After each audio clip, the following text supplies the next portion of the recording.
স্বাগত জানাচ্ছি যমুনা টেলিভিশনের নিয়মিত আয়োজন প্রবাসী বাংলাদেশে। বিশ্বের বিভিন্ন প্রান্তে থাকা প্রবাসীদের খবরাখবর নিয়ে আপনাদের সাথে আছি আমি দেবাশিস চন্দ্র সরকার। তীব্র দাবদাহে নাকাল মধ্যপ্রাচ্যের দেশ কুয়েত তাপমাত্রা পৌঁছেছে 50 ডিগ্রি সেলসিয়াসে। এর জেরে শ্রমিকদের জন্য নতুন কর্মঘণ্টা নির্ধারণ করেছে দেশটির সরকার। বেলা 11টা থেকে বিকেল 4টা পর্যন্ত খোলা আকাশের নিচে সব ধরনের কাজ বন্ধ রাখার নির্দেশনা দিয়েছে সরকার। কুয়েত প্রশাসনের এই সিদ্ধান্তে স্বস্তিতে শ্রমিক হিসেবে কর্মরত প্রবাসী বাংলাদেশিরা। কুয়েত থেকে সহকর্মী মোহাম্মদ হেফজু মিয়ার পাঠানো তথ্যচিত্রে বিস্তারিত। ভৌগোলিক কারণে জুন থেকে আগস্ট পর্যন্ত কুয়েতের তাপমাত্রা থাকে 50 ডিগ্রি সেলসিয়াস বা তারও বেশি। রোদে চলাফেরা করাই হয়ে ওঠে কষ্টসাধ্য। আর এমন আবহাওয়ায় খোলা আকাশের নিচে কাজ করা তো রীতিমতো দুঃসহ ব্যাপার। পরিস্থিতি বিবেচনায় শ্রমিকদের জন্য প্রতি বছরের ন্যায় নতুন কর্মঘণ্টা নির্ধারণ করেছে কুয়েত সরকার।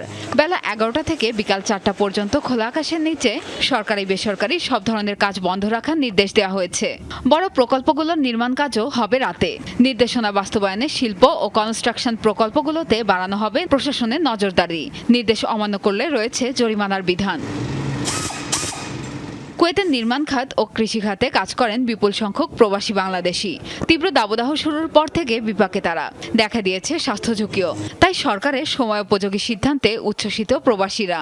জুন, জুলাই, আগস্ট মরুর দেশ কুয়েতে প্রচণ্ড গরম এবং তাপদাহ থাকে।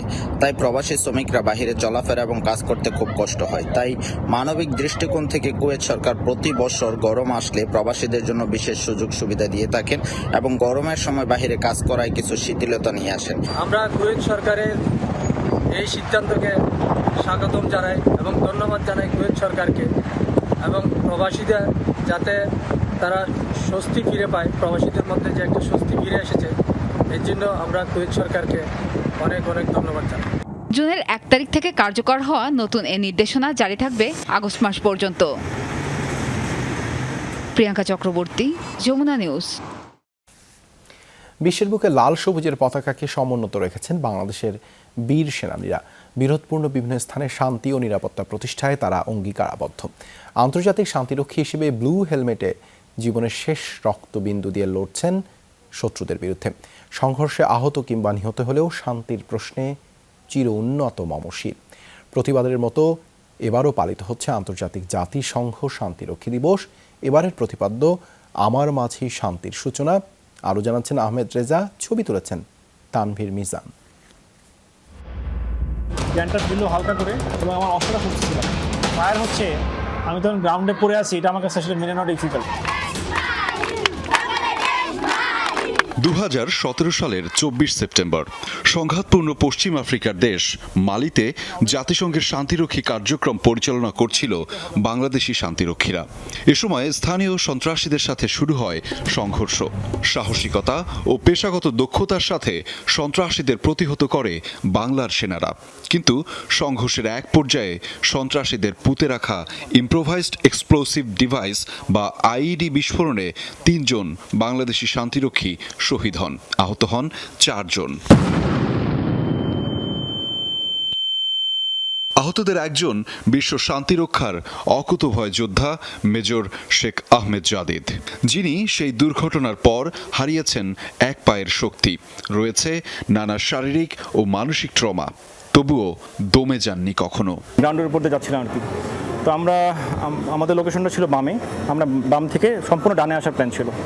তো while coming to the main track suddenly ওই পয়েন্টেই এপিসিনেশন এক্সপ্লোশনটা হয়। আমার যখন অ্যাক্সিডেন্টটা হলো, আমি যখন গুলির আওয়াজ পাচ্ছি, আমার আশেপাশে যখন আমাকে ঘিরে ধরছে, তখন আমার মধ্যে স্বাভাবিক প্রথমেই এটা আসছে যে গ্রাউন্ডে কেন, আর তোমরা এবার আমাদের তাকিয়ে আছো কেন, অস্ত্রটা কোথায়, মোবাইল কোথায়, কেন কমিউনিকেশন করতে পারছি না, রানার কোথায়। মেজর জাদিদের মতো মুহূর্তেই চোখের সামনে সহকর্মীদের মৃত্যুতে এখনও শোকে কাতর ওই অভিযানে অংশ নেয়া বেশ কয়েকজন। সেদিনের সেই ঘটনা মনে করে আজ শিউরে ওঠেন কর্পোরাল মহিমউদ্দিন, সৈনিক সবুজ আহমেদ আর সৈনিক সরওয়ার হোসেন।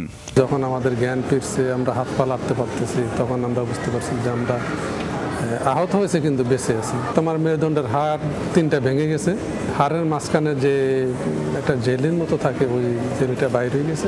এই ঘটনার পর কত রাত যে না ঘুমিয়ে গিয়ে আমার কেটে গেছে ভয়ে, আতঙ্কে, আসলে ভাষায় বোঝানোর মতো না। 1 মিনিটের ব্যবধানে উনি চলে গেছি। আমি আল্লাহর রহমতে বেঁচে আছি। দেশ থেকে পাঠানো হয়েছে আমাকে দেশের সম্মান রক্ষার্থে। আমি দেশের সম্মান রক্ষার্থে যে আমি ওখানে আহত হয়েছি, সবচেয়ে বড় অনুভূতি এটা সময় এটাই। মিশন এলাকায় দায়িত্ব পালন করতে গিয়ে এ পর্যন্ত 269 জন আহত হয়েছেন এবং 167 জন বাংলাদেশি বীর সন্তান নিজেদের জীবন উৎসর্গ করেছেন। আন্তর্জাতিক জাতিসংঘ শান্তিরক্ষী দিবসে তাদের প্রতি বিনম্র শ্রদ্ধা। আহমেদ রেজা, যমুনা নিউজ, ঢাকা। ইতালির উত্তরাঞ্চলে মাজদোরের হ্রদে নৌকাডুবিতে 2 পর্যটকের মৃত্যু হয়েছে। নিখোঁজ আরও 2 জনের সন্ধানে চলছে তল্লাশি। স্থানীয় প্রশাসন জানায় বাকি যাত্রীদের নিরাপদে উদ্ধার করা হয়েছে। রোববার সন্ধ্যায় 25 জন পর্যটক নিয়ে অ্যারোনা শহরের দিকে যাচ্ছিল জলযানটি। জন্মদিনের উৎসব উদযাপনে ভাড়া করা হয় নৌকাটি, কিন্তু হঠাৎ শুরু হওয়া ঝড়ে প্রবল বাতাসে উল্টে যায় যানটি। বেশ কয়েকজন ছাত্রী তীরে পৌঁছাতে সক্ষম হয়। বাকিদের দ্রুত উদ্ধার করে জরুরি বিভাগের কর্মীরা। ইতালিতে কিছুদিন যাবৎ বিরাজ করছে বৈরী আবহাওয়া। 2 দিন আগেই বজ্রঝড়ের সতর্কতা দিয়েছিল আবহাওয়া অফিস। ইতালির ভেনিসের বিখ্যাত গ্র্যান্ড ক্যানেলের পানি হঠাৎ হয়ে গেছে সবুজ। পানির অদ্ভুত পরিবর্তনে শোরগোল পড়ে গেছে দেশটিতে। রোববার রিয়ালতো ব্রিজের কাছে পানির রঙের পরিবর্তন খেয়াল করেন স্থানীয়রা। বিষয়টি স্থানীয় কর্তৃপক্ষকে জানানো হলে তদন্ত শুরু করে পুলিশ। পানিতে কোনো রাসায়নিক মেশানো হয়েছে কিনা জানতে শুরু হয়েছে নমুনা পরীক্ষা। খতিয়ে দেখা হচ্ছে সিসিটিভি ফুটেজ। তবে প্রাথমিক তদন্তে ফ্লুরোসিন নামের রাসায়নিকের উপস্থিতির কথা জানা গেছে। ইতিহাস রচনা করলেন রিসেপ তাইয়েপ এরদোগান। আরও 5 বছরের জন্য ক্ষমতা নিশ্চিত করলেন টানা 2 দশক মসনদে থাকা জনপ্রিয় এই নেতা। আধুনিক তুরস্কের উপকার কামাল আতাতুর্কের পর তার নামই লেখা থাকবে স্বর্ণাক্ষরে। বিজয় ভাষণে জানান, ঐক্যবদ্ধভাবে দেশের উন্নয়ন একমাত্রই লক্ষ্য। অবশ্য তুরস্কের বিভক্তি স্পষ্ট, স্মরণীয় এই নির্বাচনে ভোটের নিরপেক্ষতা নিয়ে প্রশ্ন তুলেছেন প্রতিপক্ষ কামাল কিলিচ দারোগলু। তার বক্তব্য, গণতন্ত্র পুনরুদ্ধারে পিছিয়ে যাবে না সংস্কারপন্থীরা।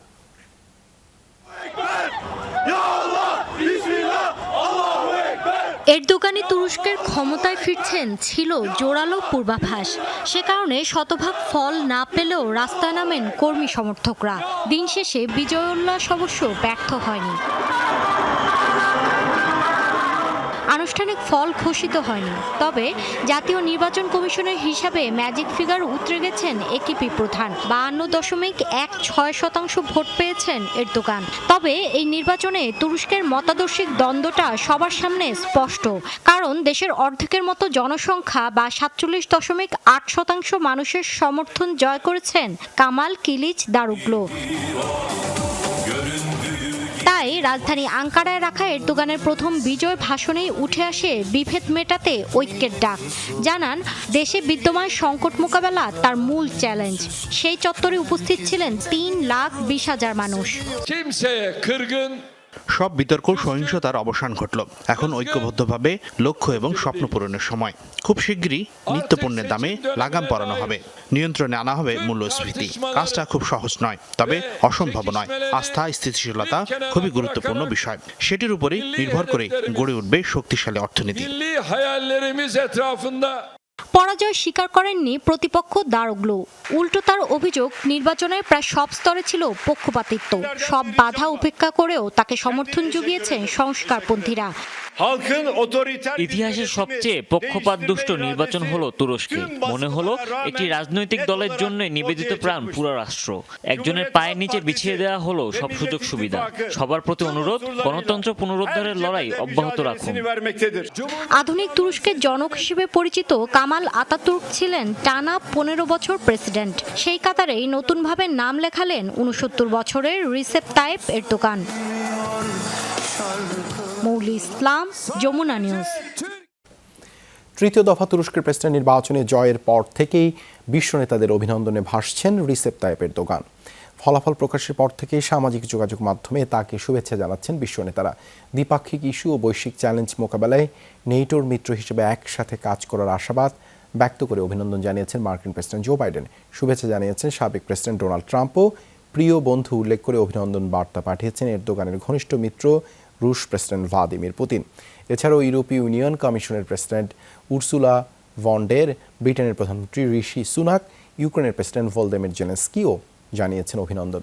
পাকিস্তান, সুইডেন, সৌদি আরব, স্পেন, ফ্রান্স, জার্মানি সহ বিভিন্ন দেশের রাষ্ট্রপ্রধানরা এরদোগানের সাথে ভবিষ্যতেও একসঙ্গে কাজ করার প্রত্যাশা ব্যক্ত করেন।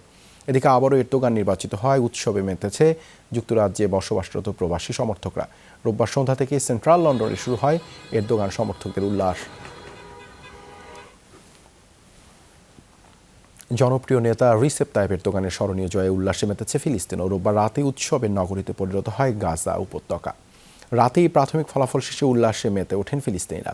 এরদোগানের জয়ের আনন্দে খান ইউনুস শহরে মিষ্টি বিতরণ করা হয়, ওড়ানো হয় তুরস্কের পতাকা। এই সময় তুর্কি প্রেসিডেন্টের ছবি নিয়ে গানের মাধ্যমে তাকে শুভেচ্ছা বার্তা জানান সাধারণ ফিলিস্তিনিরা। বরাবরই ইসরায়েলি আগ্রাসনের কট্টর সমালোচক এরদোগান।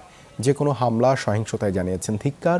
দুই রাষ্ট্রভিত্তিক সমাধানকে সবসময় সমর্থন জানিয়ে এসেছে তার সরকার। তবে ইসরায়েলি প্রশাসনের অভিযোগ, স্বাধীনতাকামী সশস্ত্র সংগঠন হামাস এবং অন্যান্যদের মদত দেয় এরদোগান সরকার।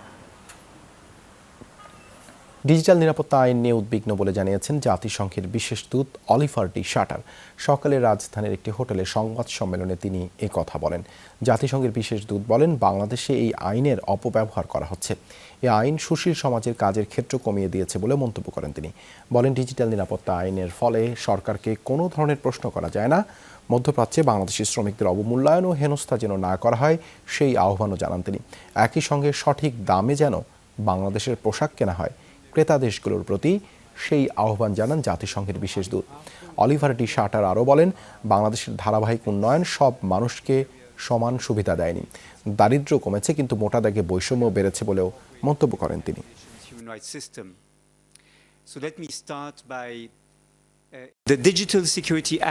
মূলত সন্ত্রাসবাদ মোকাবেলা করার জন্যই 2018 সালে ডিজিটাল নিরাপত্তা আইন প্রণয়ন করা হয়েছিল, কিন্তু তা এখন নানা অজুহাতে শিক্ষাবিদ, বুদ্ধিজীবী ও বেসরকারি সংস্থাগুলোর বিরুদ্ধে ব্যবহার করা হচ্ছে। ফলে সরকারকে জবাবদিহির জায়গায় রাখা কঠিন হয়ে পড়েছে। যুক্তরাষ্ট্রের নিউ মেক্সিকোয় দুই বাইকার গ্যাংয়ের গোলাগুলিতে 3 জন নিহত। রোববারের ওই সংঘাতে আহত বেশ কয়েকজন। নিউ মেক্সিকো স্টেট পুলিশ জানায়, বাইকারদের একটি র্যালি চলাকালে পূর্ববিরোধের জেরে দুই গ্যাংয়ে শুরু হয় সংঘর্ষ। আতঙ্ক ছড়ায় স্থানীয়দের মাঝে। খবর পেয়ে দ্রুত ঘটনাস্থলে পৌঁছায় নিরাপত্তা বাহিনী। পরিস্থিতি মোকাবেলার পর আহতদের নেওয়া হয় হাসপাতালে। ঘটনার সাথে জড়িত 3 জনকে শনাক্ত করা হয়েছে। শিগগিরই তাদের বিরুদ্ধে হত্যা মামলা দায়ের করা হবে, এমনটাই জানিয়েছে কর্তৃপক্ষ। খুব শিগগিরই জাতিসংঘের খাদ্য সহায়তা বন্ধ হয়ে যাচ্ছে প্রায় 2 লাখ ফিলিস্তিনি পরিবারে। আগামী জুন মাসের মধ্যে সহায়তা বন্ধ হয়ে যেতে পারে বলে জানিয়েছে জাতিসংঘের খাদ্য সহায়তা কর্মসূচি WFP, যার সুবিধা পেত প্রায় 60% ফিলিস্তিনি পরিবার। অর্থ সংকটের কারণে এমন সিদ্ধান্ত নেওয়া হচ্ছে বলে ক্ষোভ জানান সংস্থাটির ফিলিস্তিন প্রতিনিধি। সহায়তা চালু রাখতে হলে এ বছরের শেষ নাগাদ প্রয়োজন প্রায় 51 মিলিয়ন মার্কিন ডলার। তহবিল বাড়ানো না গেলে আগস্টের মধ্যে পশ্চিম তীর ও গাজা উপত্যকায় বন্ধ করা হবে সংস্থাটির কার্যক্রম। প্রকল্প বন্ধ হলে ভয়াবহ মানবিক সংকটের আশঙ্কা সংশ্লিষ্টদের। তহবিল ঘাটতি পূরণে নতুন দাতা সন্ধানের চেষ্টা চালাচ্ছে সংস্থাটি। এই ছিল প্রবাসী বাংলাদেশে এতক্ষণ সাথে থাকার জন্য ধন্যবাদ সবাইকে।